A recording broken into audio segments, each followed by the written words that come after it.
From the First Coast News Weather Team, sponsored by AC Designs.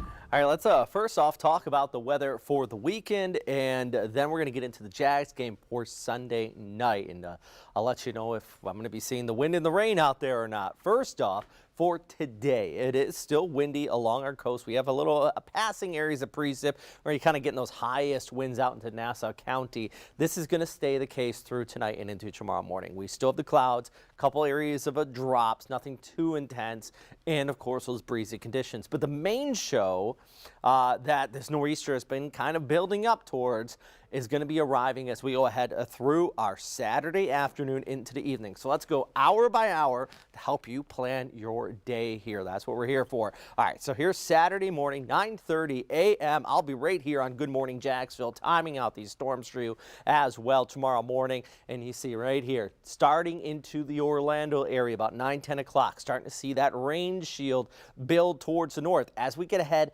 after lunch, closer to dinner time, about 3-4 o'clock. That's when it's going to start to build in for our southern counties. So that's Union, Bradford, all the way over towards Flagler County, and then scooting closer to about sunset.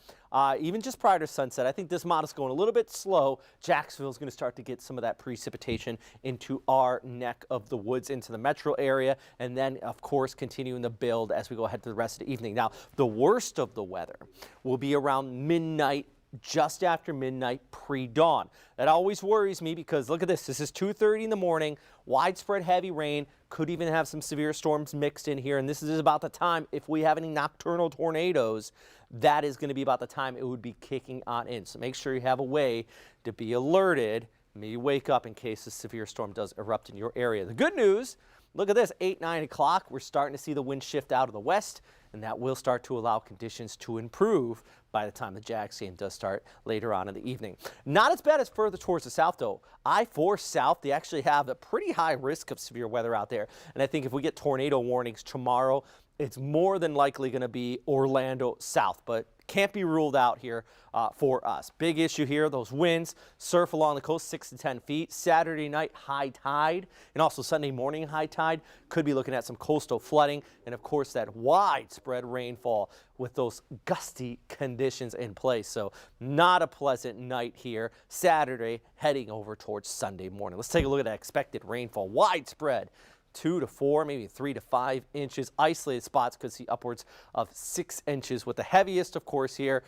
Saturday evening, most of it's going to be towards the south, but as I mentioned, this is going after midnight. So once we get after midnight, it just encompasses the entire area. But later on at night, and especially heading to Monday, we dry right out. So back to the Jags game.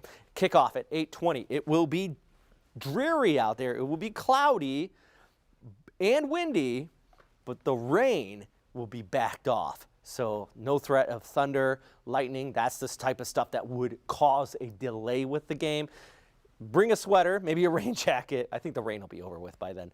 But at least the game will be going off without a hitch here. So that's some good news there. Robert Sped, thank you. Still ahead on First Coast News at 5. You may have heard the United States Postal Service is partnering with shipping